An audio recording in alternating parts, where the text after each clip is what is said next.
जो तीसरा कारण मैं आना चाहता हूं, जिसके कारण प्रधानमंत्री मोदी जी मौन है। पहला, उनकी राज्य सरकार विफल थी।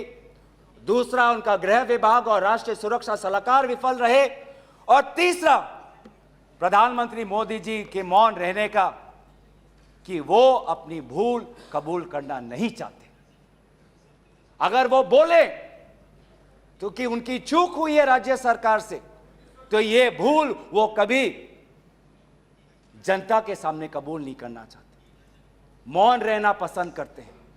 और ये पहली बार नहीं हुआ है, ये पहली बार नहीं हुआ है जब भारत के स्वर्ण पदक लाने वाले कुश्ती के महिला खिलाड़ी जब सड़क पे जब विरोध कर रहे थे तो प्रधानमंत्री मौन थे। जब 750 किसान आंदोलन पे उनकी जीवन गई, बलिदान दिया, शहीद हुए, तो प्रधानमंत्री मौन थे। जब 2020 में दिल्ली में रायट्स हुए, दंगे हुए, पर विदेश के एक सरकार के नेता आए थे, उस समय भी प्रधानमंत्री मौन थे। जब अडानी पर इसी सदन में राहुल गांधी जी ने प्रधानमंत्री मोदी जी से सवाल किया कि कितने बार अडानी जी एक विशेष कंपनी को प्रधानमंत्री के साथ जाने पर उनको सुविधा हुआ, तो प्रधानमंत्री मोदी जी मौन थे। जब हम बार बार पूछते हैं,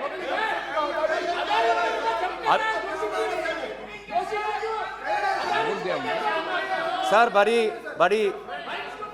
बड़ी आश्चर्य की बात है कि सर कि अभी तक मैंने प्रधानमंत्री का नाम लिया, अभी तक मैंने मुख्यमंत्री का नाम लिया, अभी तक मैंने गृह मंत्री का नाम लिया, अभी तक इनकी तरफ से विरोध नहीं आया, लेकिन जब एक विशेष कंपनी के मालिक का नाम लिया तो ये सारे मंत्री और सांसद खड़े हो गए।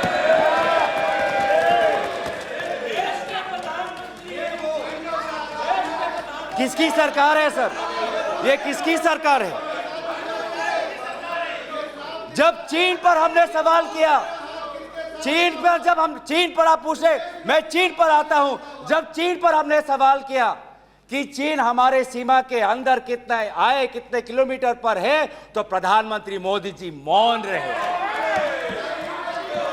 प्रधानमंत्री मोदी जी ने G20 के बाली समिट में प्रेसिडेंट शी जिनपिंग के साथ क्या बातचीत की, उनके विदेश मंत्रालय ने इसको छुपाने की कोशिश की, लेकिन जब चीन के विदेश मंत्रालय से बात आई तो भारत सरकार के विदेश मंत्रालय ने खुद कबूल किया कि हाँ, हमने ये बात छुपाई थी कि बहुत संवेदनशील बातें प्रधानमंत्री मोदी जी ने शी जिनपिंग के साथ बाली में किया। हम पूछना चाहते कि क्या बातें की आपने, क्या समझौता हुआ, क्या बताएंगे?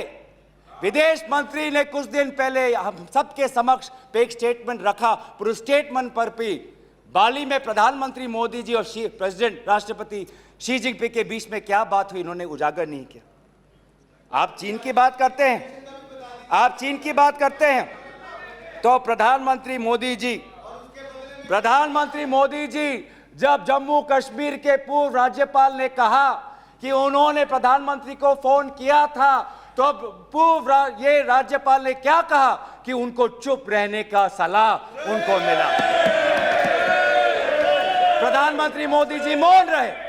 जब पूर्व एक राज्यपाल ने कहा कि हमने सुरक्षा मांगी थी हमारे पुलवामा के जवानों के लिए, लेकिन हमको कोई सुरक्षा नहीं मिली, जब ऐसा गंभीर बात एक पूर्व राज्यपाल, आपकी ही चुनी हुई राज्यपाल ने रखा, तो प्रधानमंत्री मोदी जी मौन रहे।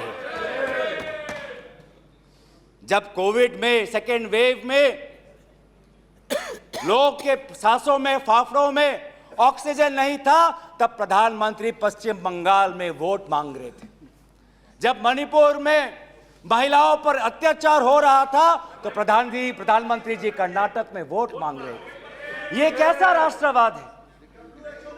ये कैसा राष्ट्रवाद है जो देश से ऊपर अपने सत्ता को ज्यादा महत्व देता है? इस देश के इतिहास में हमने दूसरे प्रधानमंत्री भी देखे हैं।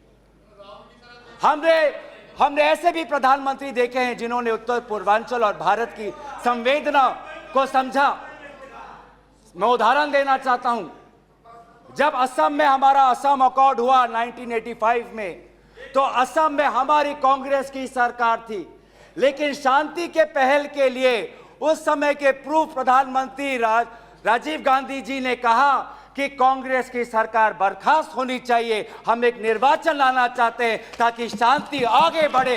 ये हमारा राष्ट्रवाद है कि दल से ऊपर हमारा देश, ये हमारा राष्ट्रवाद है। जब मीजो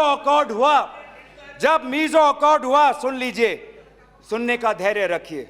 जब मीजो अकॉर्ड हुआ 1986 में, तो मिजोरम में हमारी सरकार थी, लेकिन राजीव गांधी जी ने लालडेंगा जी के साथ समझौता करके मीजो अकॉर्ड उन्होंने स्थापना किया 1986 में, और वहां के पू लालडेंगा जी मिजोरम के इंटरिम गवर्नमेंट के मुख्यमंत्री बने। और निर्वाचन यह है कि हमें सत्ता नहीं, हमें शांति चाहिए उत्तर पूर्वांचल में।